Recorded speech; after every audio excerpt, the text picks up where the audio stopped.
মুমিন চিন্তা করে আমার প্রতিটা মুহূর্তে দাম রয়েছে, সময়ের মূল্য রয়েছে। আমি যদি এটাকে অলসতাভাবে কাটিয়ে দেই, সময় অপচয় করি, তাহলে কিয়ামতের ময়দানে জবাবদিহি করতে হবে। কথা বলেন ঠিক কিনা? আজকে মানুষ বহু আলহামদুলিল্লাহি নাহমাদুহু ওয়া নাস্তাঈনুহু ওয়া নাস্তাগফির ওয়া নাউযু বিল্লাহি মিন শুরুরি আনফুসিনা ওয়া মিন সাইয়্যাতি আমালিনা। মান ইয়াহদিহিল্লাহু ফালা মুদিল্লা লাহু ওয়া মান ইউদ্লিল ফালা হাদিয়া লাহু।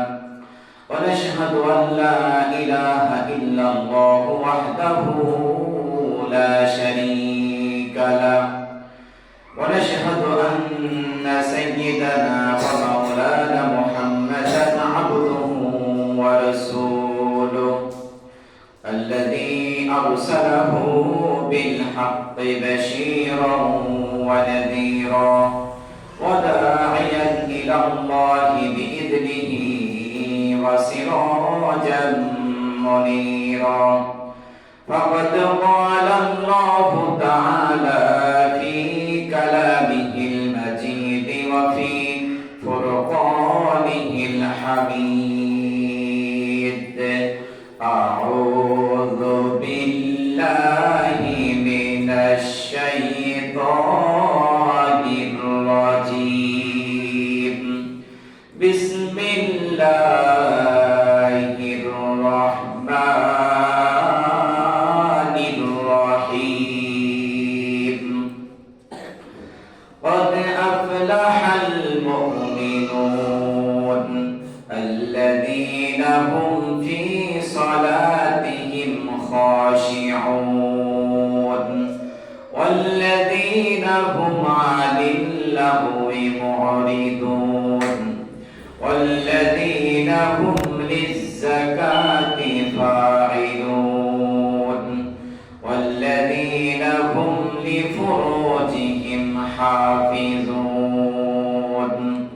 وقال رسول الله صلى الله عليه وسلم قال الله عز وجل أعددت لعبادي الصالحين ما لا عين رأت ولا أذن سمعت ولا خطر على قلب بشر.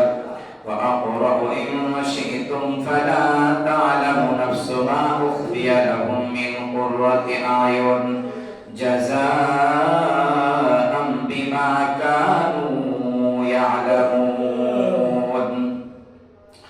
আলহামদুলিল্লাহ, সমস্ত প্রশংসা সেই মহান রব্বুল আলামিনের দরবারে, যিনি আমাদেরকে এই পৃথিবীর শ্রেষ্ঠতম স্থান আল্লাহ তাআলার ঘরে আসার জন্য, বসার জন্য সুযোগ করে দিলেন।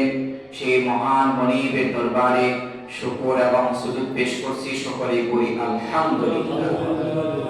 সম্মানিত উপস্থিতি, আমি পবিত্র কালামুল্লাহ শরীফের 23তম সূরা সূরাতুল মুমিনুন থেকে প্রথম 5টি আয়াতে কালিমা তেলাওয়াত করেছি।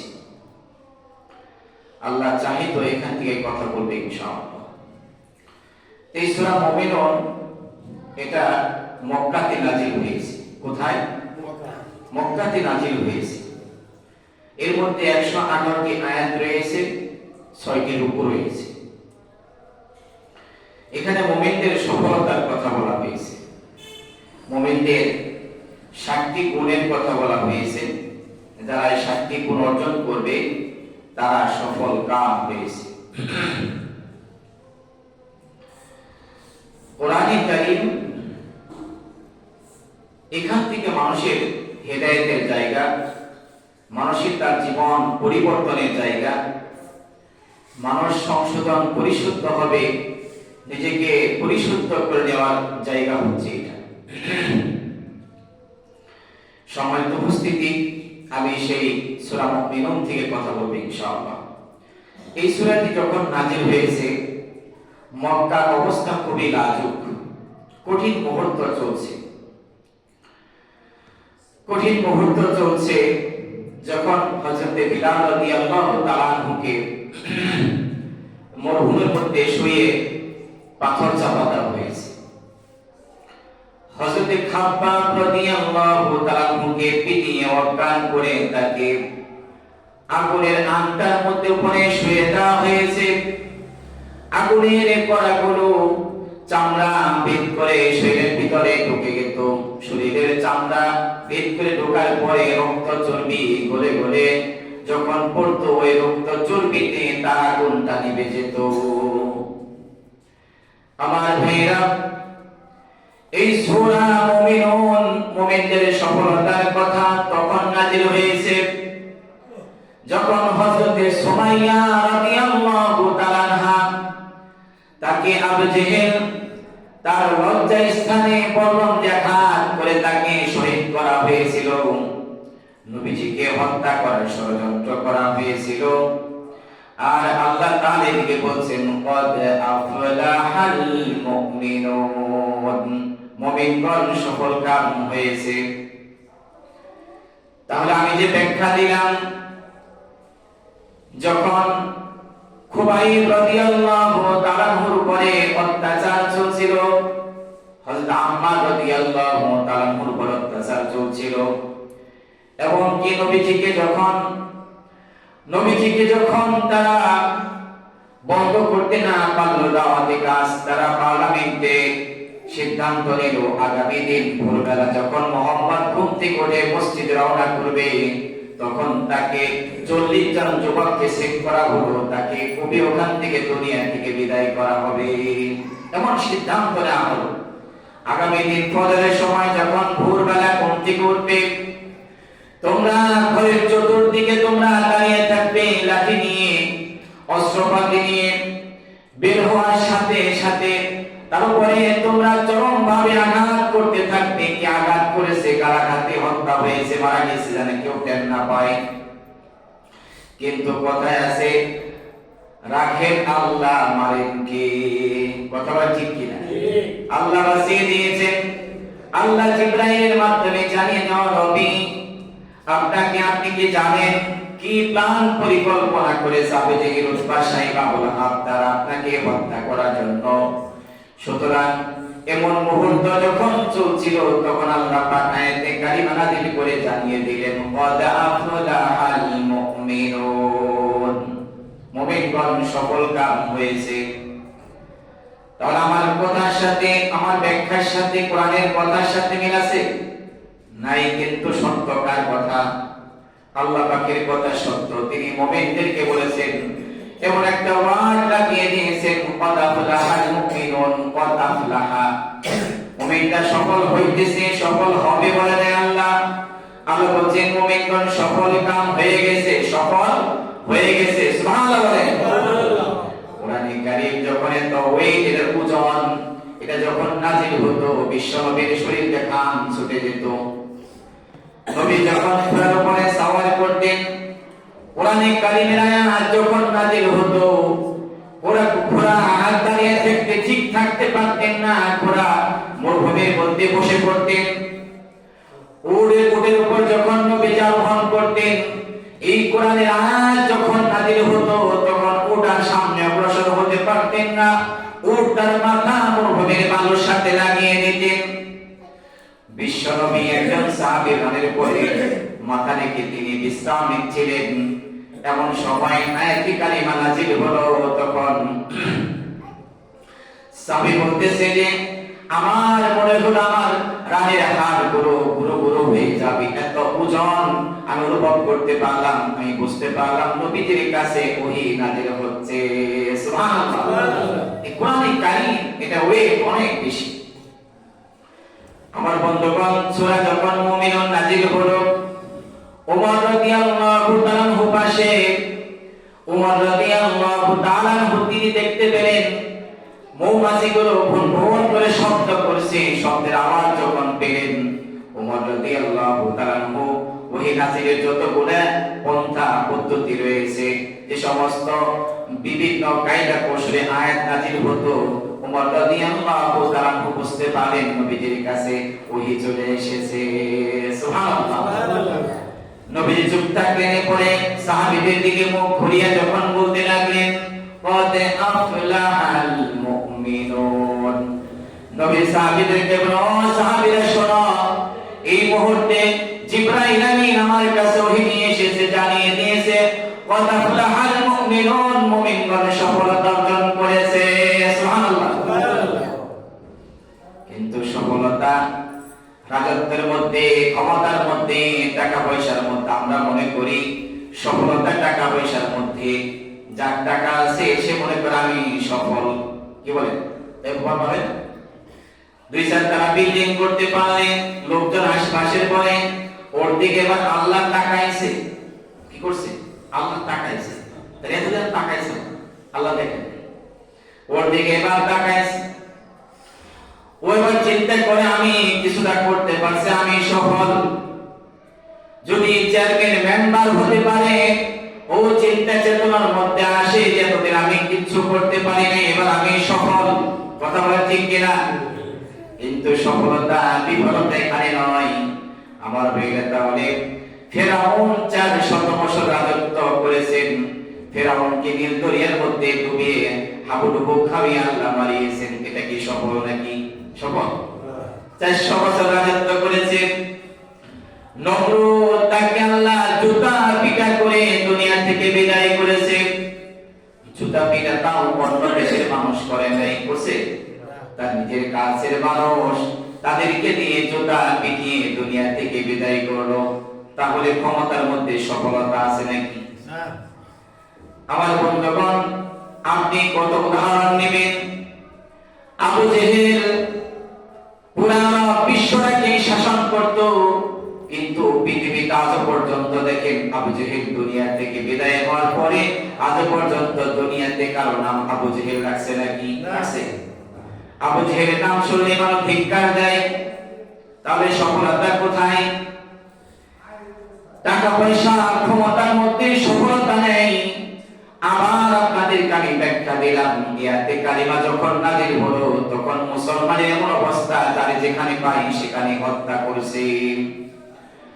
আজ পৃথিবীর চতুর্দিকে তাকান, সিরিয়ার মুসলমানদেরকে হত্যা করে, পাখির মতো গুলি করে হত্যা করে। যারা হত্যা করে এদের বিরুদ্ধে কথা বলার কেউ নেই। এই যে মানুষগুলা হত্যা করেছে, তাদের বিচার হওয়া উচিত ছিল না? ছিল না? উচিত হওয়া উচিত ছিল। বিচার হওয়া উচিত ছিল, কিন্তু বিচার হবে দূরের কথা, তাদের বিরুদ্ধে কেউ কথাই বলতে পারে না। আমরা দেখি বিশ্বের যেখানে মুসলমান সেখানে নির্যাতিত, নিপীড়িত, সেখানে মুসলমান মার খায়। কিন্তু আল্লাহ বলেন ইমানদার যারা সফলতা হয়েছে তারা। সুবহানাল্লাহ। কয়েক বছর পূর্বে মায়ানমার থেকে 10-12 লক্ষ মুসলমান বাংলাদেশে প্রবেশ করলো। কি তাদেরকে পিটালো, হত্যা করলো আমাদের বন্ধু রাষ্ট্র ভারত, ইন্ডিয়া। এখানে আমরা মাঝে মাঝে দেখতে পাই মসজিদ আগুন ধরিয়ে দেয়, মুসলমানের উপর অত্যাচার করে, জুলুম করে, নির্যাতন করে। করে কি করে না? কথা বলেন, করে কি করে না? নির্যাতন করে, জুলুম চালায়। তাহলে বিশ্বের যেখানে মুসলমান সেখানে মুসলমান মার খায়। আর আল্লাহ তাদের দিকে বলছেন কদ আফলাহাল মুমিনুন। ও নবী, আপনি জানিয়ে দেন যারা মুমিন তারা সফল কাম হয়েছে। সুবহানাল্লাহ। আমার ব্যাখ্যার দিকে খেয়াল করেন, কথাগুলো আমার ব্যাখ্যার দিকে কোরআনের কথার সাথে কিন্তু মিল নাই, কিন্তু না মিলাবো আমি সামনে। তাহলে সফলতা কোথায়? সফলতা কোথায়? কারা সফল কাম হয়েছে? তাহলে যারা জুলুম নির্যাতনের শিকার হলো। আম্মার মার খায়, বিলাল রাদিয়াল্লাহু তাআলা আনহু মার খায়, সুমাইয়া রাদিয়াল্লাহু তাআলা আনহা শহীদ হয়ে যায়। সাহাবায়ে কেরামদের উপরে অত্যাচারে ৪৪ দিন চলে। এরপর আল্লাহ বলে মুমিনরা সফল কাম। এরপর আল্লাহ বলে সফল কাম, নবীজিকে তারা দুনিয়া থেকে হত্যা করতে চায়। এরপর আল্লাহ বলে মুমিনগণ সফল কাম, তারা সফলতা অর্জন করেছে। তাহলে সেই সফলতা কোথায় আমাদেরকে জানার দরকার আছে না নাই? আমার বন্ধুগণ, সূরা মুমিনুনের মধ্যে আল্লাহ প্রথম দিকে 7টি গুণের কথা আল্লাহ জানিয়ে দিলেন। মুমিনগণ সফলতা অর্জন করেছে যারা এই 7টা গুণ যারা অর্জন করবে তারাই হচ্ছে সফলতা অর্জন করবে। বলুন সুবহানাল্লাহ। আমার বন্ধুগণ, আল্লাহ বলেন ক্বাদ আফলাহাল মুমিনুন, এমন একটা ওয়ার্ড আল্লাহ লাগিয়ে দিলেন, তারা সফল হইতেছে, হচ্ছে, হবে, এই কথা আল্লাহ বললেন না। ক্বাদ আফলাহা, আল্লাহ ওয়ার্ড এমন একটা ওয়ার্ড দিলেন যে মুমিন যারা সফল হয়েছে তারা। এই 7টা গুণ কি আমরা আলোচনার দিকে চলে যাই। আমার বন্ধুগণ, 1 নাম্বার গুণ হলো আল্লাযীনা হুম ফি সালাতিহিম খাশিউন। আল্লাহ বলেন যারা নিজেদের নামাজের মধ্যে ভীতি এবং বিনয় অবলম্বন করে। 1 নাম্বার গুণ, যারা নামাজের মধ্যে ভীতি এবং বিনয় অবলম্বন করে, খুশি এবং খুশুর সাথে নামাজ আদায় করে। নামাজের মধ্যে ভয় থাকতে হবে কার? আল্লাহর ভয় থাকতে হবে। যারা আল্লাহকে ভালোবেসে অন্তরের মধ্যে আল্লাহর ভয় নিয়ে আল্লাহকে স্মরণ করে নামাজ পড়ে, 1 নাম্বার গুণ হলো মুমিনদের এটা। আর আল্লাহ বলেন এরা হচ্ছে সফল কাম। কিন্তু আমাদের অবস্থাটা কেমন দেখেন, আমরা মসজিদে নামাজ পড়ি কিন্তু আমাদের মন নামাজের মধ্যে থাকে না। মন চলে যায় ব্যবসা বাণিজ্যের মধ্যে, মন চলে যায় হাটে বাজারে, মন চলে যায় কর্মক্ষেত্রে, মন চলে যায় রাজনীতিতে, আছে না নাই? মন নামাজের মধ্যে থাকে না, মন এদিক সেদিক করে। কিন্তু নামাজ পড়তে হবে খুশি এবং খুজুর সাথে। আপনি যদি একজন উপজেলা নির্বাহী কর্মকর্তার সামনে আপনি দাঁড়ান, আর উপজেলা নির্বাহী কর্মকর্তা আপনার দিকে তাকিয়ে আছেন, আপনি অন্য দিকে মনোযোগ দিচ্ছেন, অন্য কথা বলছেন, বলেন তো উপজেলা নির্বাহী কর্মকর্তা আপনার পরে ক্ষিপ্ত হবে কি হবে না? হবে না? আর যিনি তামাম আসমান জমিনের মালিক, যার সামনে আপনি দাঁড়িয়েছেন, যখন আপনার মনটা নামাজ থেকে অন্য জায়গায় ছুটে যায়, আপনি যখন নামাজে দাঁড়িয়ে যান, আল্লাহ আপনার দিকে তাকিয়ে থাকেন। সুবহানাল্লাহ। আল্লাহ দেখতে থাকেন বান্দা কি করে, আমার সামনে দাঁড়িয়ে গেছে, আমাকে রুকু করবে, সিজদা করবে, আল্লাহ অত্যন্ত আনন্দিত খুশি হয়ে যায়। কিন্তু বান্দা যখন তার মনটা অন্যদিকে নিয়ে নেয়, আল্লাহ তখন মন খুব খারাপ করেন, তিনি বিরক্ত বোধ করেন। আমার ভাইয়ের জন্য আমাদের নামাজ পড়তে হবে আল্লাহর দিকে মনোযোগ রেখে। আল্লাহর দিকে মনোযোগ রেখে নামাজ পড়তে হবে। আমরা অধিকাংশ মানুষ নামাজ পড়ি কিন্তু নামাজ তো হয় না, নামাজ হয় না। যার কারণে আল্লাহর কথার সাথে আমাদের কাজকর্মের সাথে মিলে না। আল্লাহ বলছেন ইন্নাস সালাতা তানহা আনিল ফাহশাই ওয়াল মুনকার, নিশ্চয় নামাজ মানুষকে অন্যায় থেকে, পাপাচার থেকে মানুষকে বাঁচাইয়া দেয়। কিন্তু আমরা দেখি নামাজ পড়ার পর মানুষ ধোঁকাবাজি করে, প্রতারণা করে, অন্যায় করে, পাপাচার করে, সুদ খায়, ঘুষ খায়। এরকম নামাজি আছে না নাই? আছে না নাই? এরকম নামাজি আছে, নামাজ পড়ার পর অন্যায়ের মধ্যে লিপ্ত হয়ে যায়।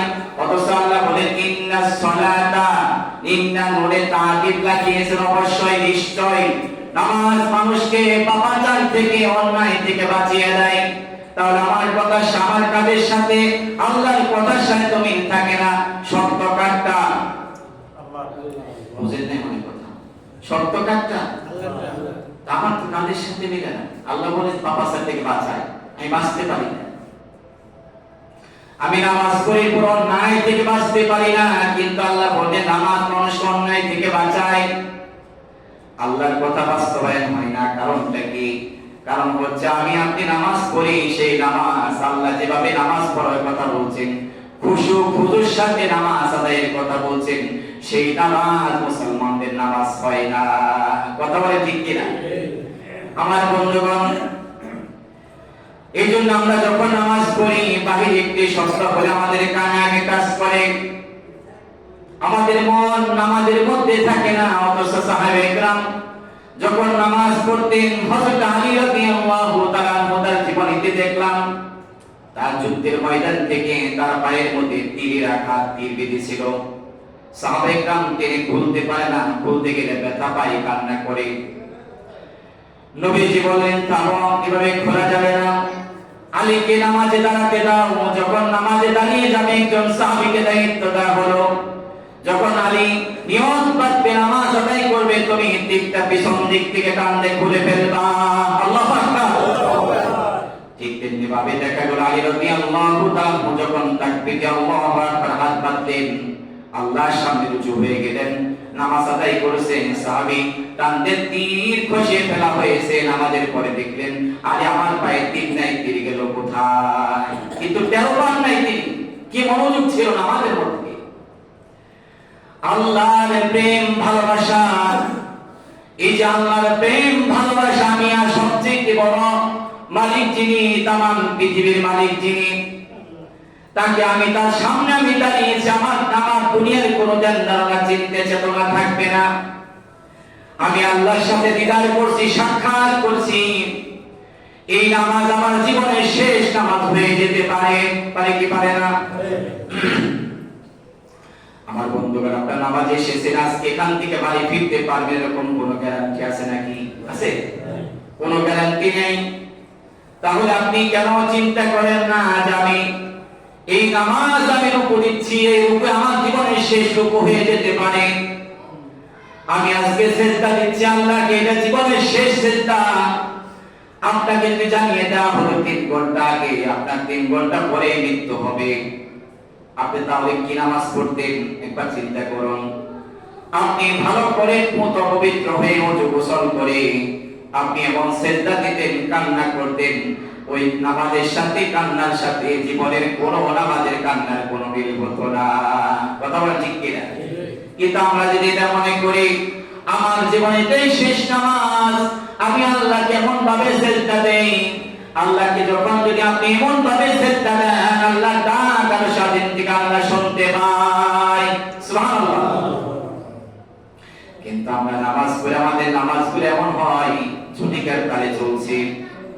কয়েকদিন পূর্বে এক জায়গায় মসজিদের মধ্যে 2 মুসল্লি নামাজের এক মুসল্লি অন্যদিকে তাকাইছে, আর পাশের মুসল্লি বলতেছে, এই তুমি নামাজ পড়ার দিকে তাকাও, নামাজ হবে না। হে মুসল্লি কয়, মিয়া তুমি নামাজের মধ্যে কথা কও, তোমার নামাজ হবে না। দেখছেন ফতোয়া? 2 মুসল্লি ঝগড়া। বড়দের বিচার করেন, হে নামাজের ওইদিকে তাকাইছে নামাজ বাদতে। হে বিচার দেয় যে হুজুর খে নামাজের ভিতরে কথা বলছিলেন, বিচার করে দেন কেন কথা বললো। এরকম নামাজে আছে না নাই? আমার বন্ধুগণ, নামাজের মধ্যে খুশু থাকতে হবে, আল্লাহর ভয় থাকতে হবে। নামাজের মধ্যে বিশ্বনবী একবার দেখলেন সাহাবী নামাজ আদায় করছে, তিনি দাড়ি চুলকাচ্ছে, তিনি ধমক দিলেন, তুমি কিসের নামাজ পড়ো? আমার এক যুবককে নবীজি একবার বললেন, নামাজ আদায় করতে দেখলেন, যুবককে দেখে নবীজি অপেক্ষা করলেন। নামাজ শেষ করার পরে নবীজি বললেন, যুবক তুমি আবার নামাজ আদায় করো। তিনি আবার নামাজ আদায় করলেন। এরপর আসছে, এরপর নবীজি বললেন, আবার তুমি নামাজ আদায় করো। 3 বার নামাজ আদায় করলেন। নবীজি বলছেন, তুমি আবার নামাজ আদায় করো।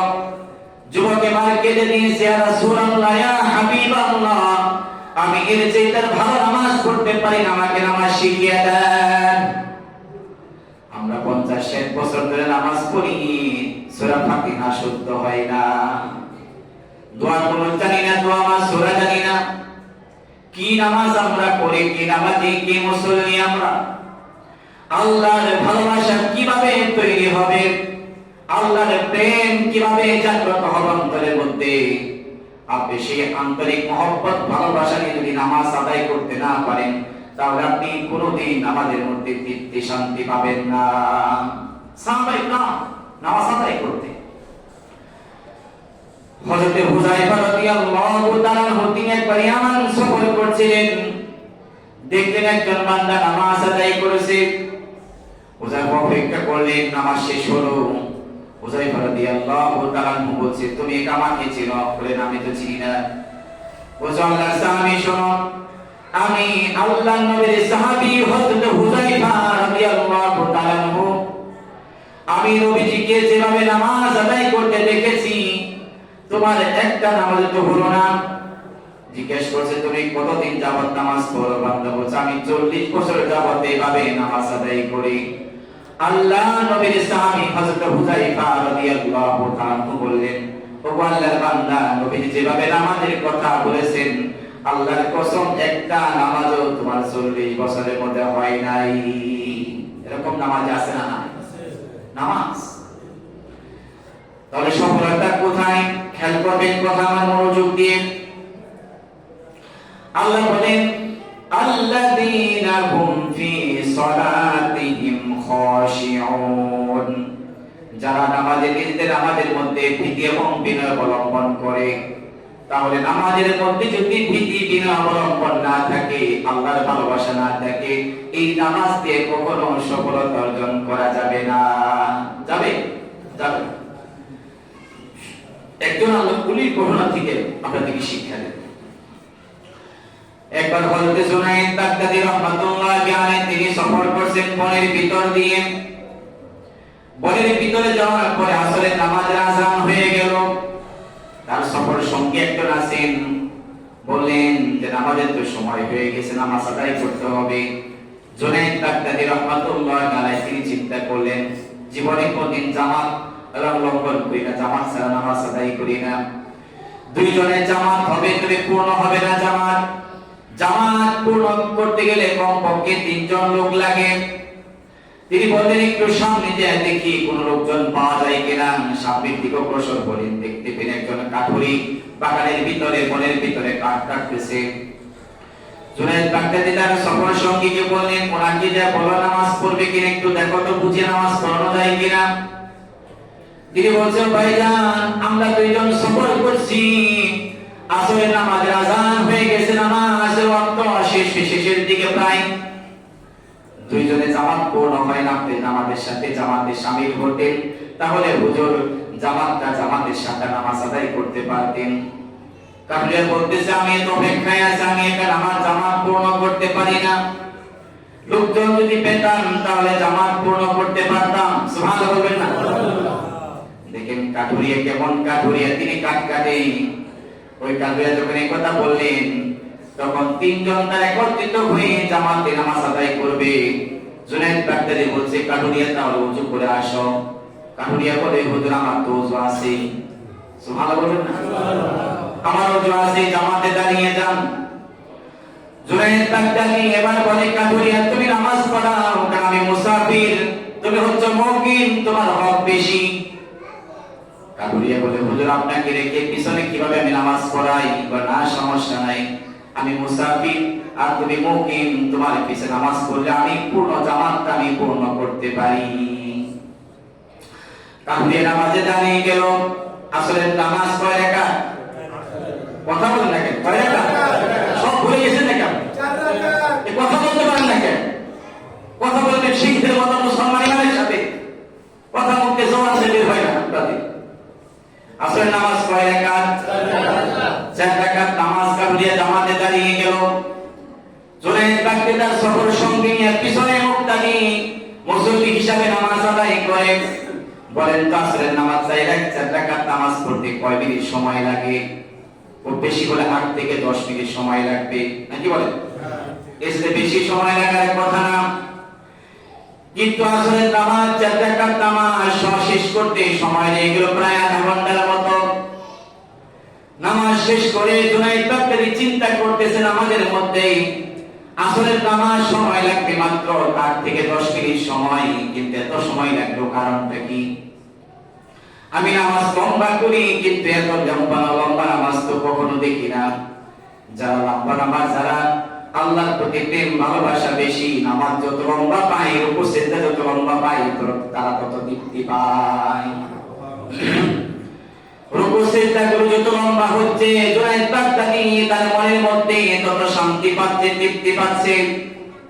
কিন্তু তার মনের মধ্যে প্রশ্ন হলো, নামাজে সময় লাগবে 8 থেকে 10 মিনিট, সেখানে এত সময় কেন লাগলো?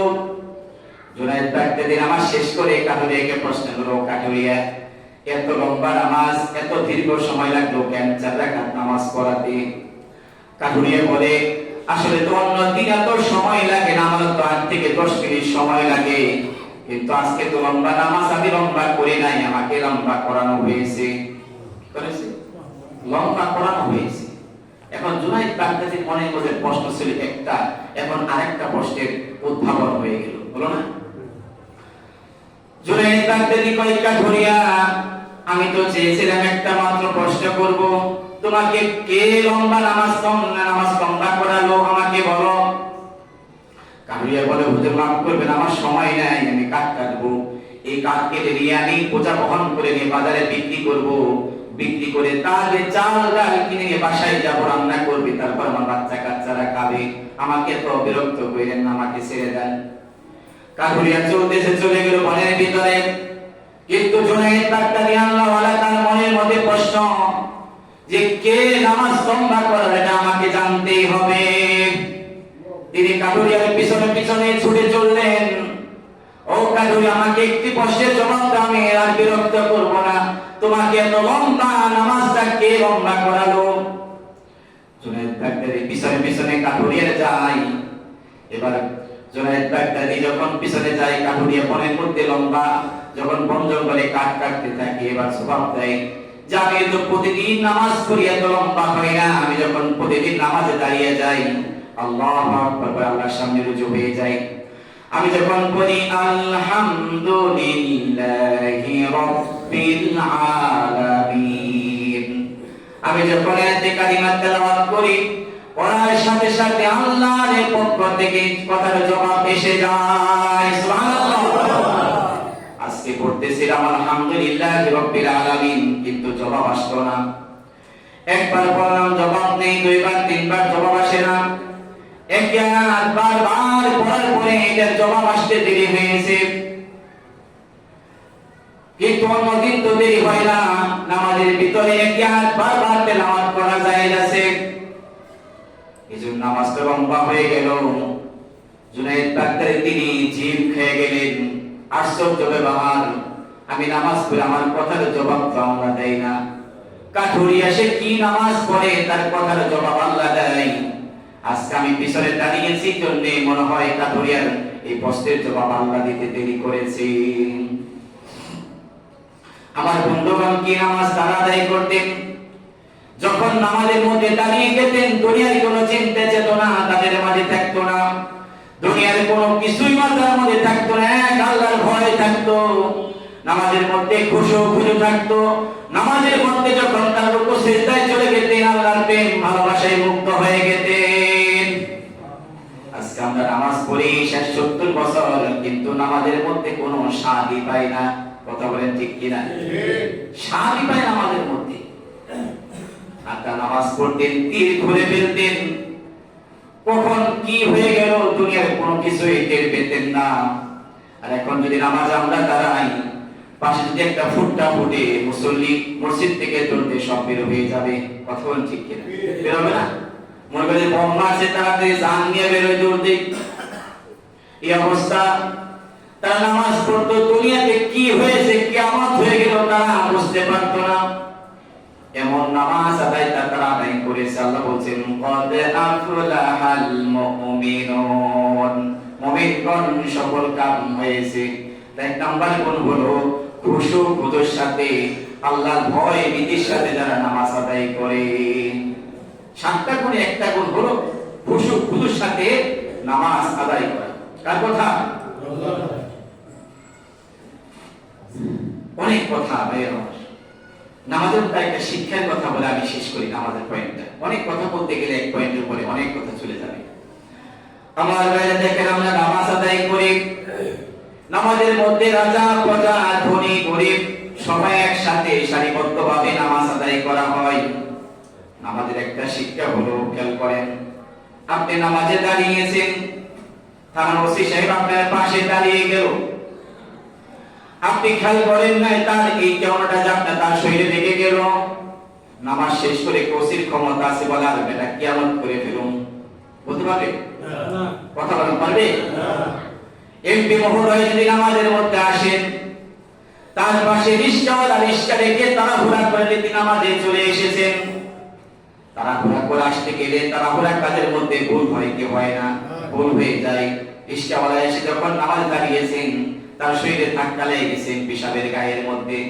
এমপির বাবার ক্ষমতা আছে বলার বেটা তুই রিস্কাওয়ালা, আমি এমপি, তাহলে কিন্তু এখানে কিয়ামত করে ফেলানো একেবারে বলা ক্ষমতা আছে? তার মানে নামাজ আপনাকে শিক্ষা দেয়। নামাজের মধ্যে বহুগুলো শিক্ষা রয়েছে, তার একটা শিক্ষা আমি আপনাদেরকে দিচ্ছি আজকে। একটা শিক্ষা হলো নামাজে কোনো বৈষম্য নাই, সকলেই সমান অধিকার। কথা বলেন ঠিক কিনা? মুসলমান যদি আজকে বিশ্বের মুসলমান শিক্ষা গ্রহণ করতো নামাজ থেকে, একটি নামাজের মধ্যে যেভাবে বৈষম্য নাই, এখানে সকলের সমান অধিকার, সকলেই সমান, ধনী করে রাজা প্রজা সকলেই সমান, এই শিক্ষা গ্রহণ করত, তাহলে এই বাংলাদেশে 24 সালে এভাবে কি বলা হয়, যেটাকে এই যে আপনাদের গণ আন্দোলন করতে হতো না, বৈষম্য বিরোধী আন্দোলন করতে হতো না, মানুষ এই নামাজ থেকে শিক্ষা গ্রহণ করে পুরা জাতি পরিবর্তন হয়ে গেল।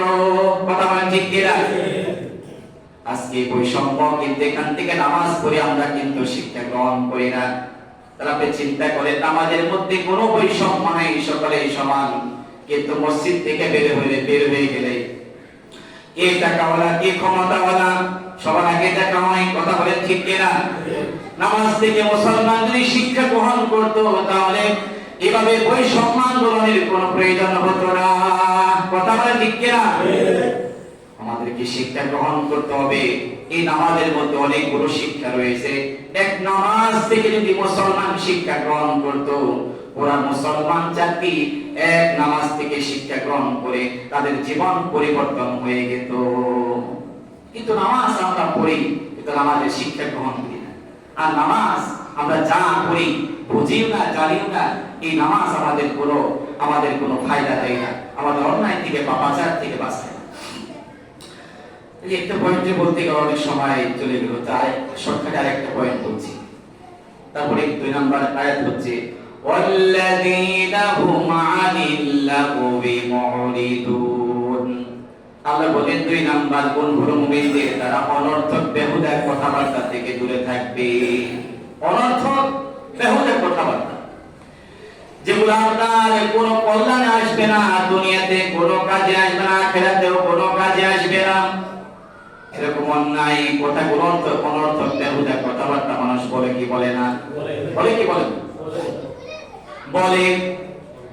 যারা মুমিন তারা অনর্থক বেহুদা কথাবার্তা তারা বলবে না। তারা চিন্তা করবে প্রতিটা মুহূর্ত, প্রতিটা সেকেন্ড আমার আল্লাহর কাছে জবাবদিহি করতে হবে।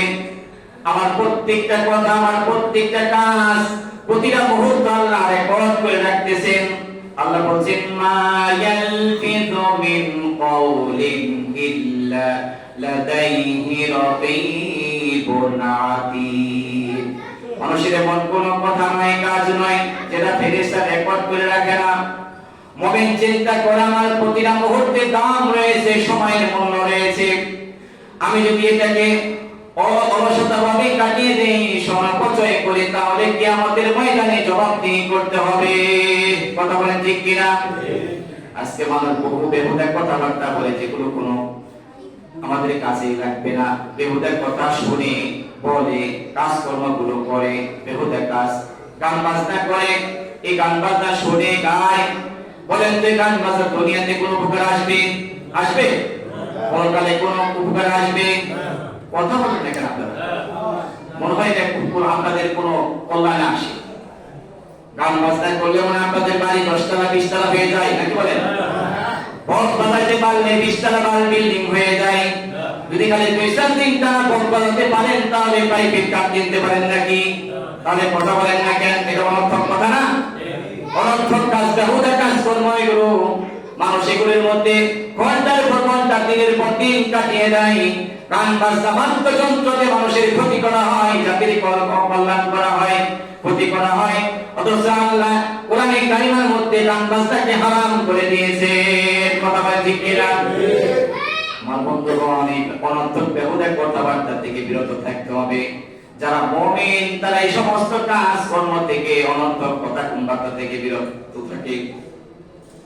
যারা মোবাইলে ফেসবুক চালায়, দেখবেন টান দিয়ে আছে।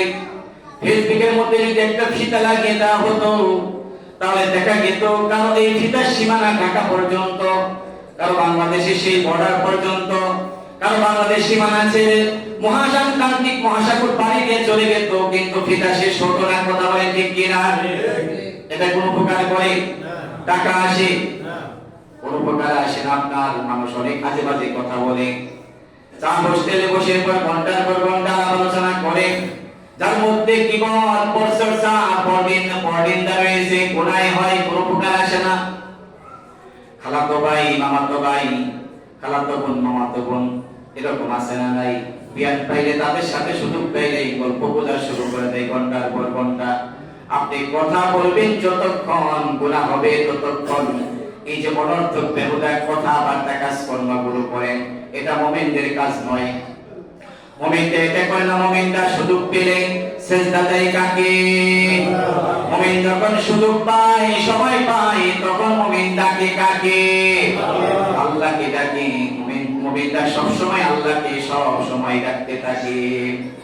ইয়া আইয়ুহাল্লাযীনা আমানু যকুরুল্লাহা যিকরান কাসীরা। মুমিনটা সব সময় আল্লাহকে স্মরণ করে ডাকে। এইজন্য আমার বন্ধুগণ, মুমিন যারা 2 নম্বর গুণ হলো তার অনর্থক বেহুদা কথাবার্তা থেকে বিরত থাকবে। আমরা আজকে এই সূরা থেকে 2টা গুণ জানতে পারলাম। আল্লাহ আমাদেরকে আমল করার জন্য তৌফিক দান করুন, বলি আমিন। আমরা পারবো না? নামাজগুলো পড়বো আল্লাহকে রাজি খুশির জন্য, খুশুর সাথে, ভয় ভীতির সাথে। আর অনর্থক বেহুদা কথাবার্তা যেগুলো আমার কোনো উপকারে আসে না, কল্যাণে আসে না, আমার পরকালকে বরবাদ করে দেয়, এই সমস্ত কাজ কর্ম থেকে বিরত থাকবো। সকলে বলি ইনশাআল্লাহ। আল্লাহ আমাদেরকে তৌফিক দান করুন, সকলে বলি আমিন।